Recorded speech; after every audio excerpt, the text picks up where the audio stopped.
Ito namang daanan ng ahente ang ayusin natin. Reminder, stay hydrated. Huwag niyong kakalimutan uminom ng tubig kahit na marami kayong gawain sa buhay. Mas mahirap magkasakit. Inililipat ko nga pala yung spaghetti box dahil meron ng bukas na box sa spaghetti box. Puro box sa loob ng bodega kaya pinagsama-sama ko na. Matuto rin tayo na mag-recycle para makatipid. Hindi din natin kailangan pang bumili ng mga laking plastic dahil ayusin lang natin ang pagbubukas ng mga plastic na lagayan ng produkto. May magagamit na tayo.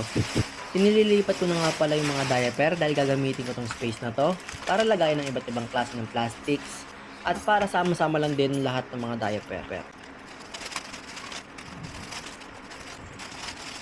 Pagpasensya nyo na nga pala ako. Ngayon ko lang naisipan na lagyan ng ilaw. Pero kinuha ko muna yung ilaw sa kwarto para masabaybayan nyo ang buhay ni Christian.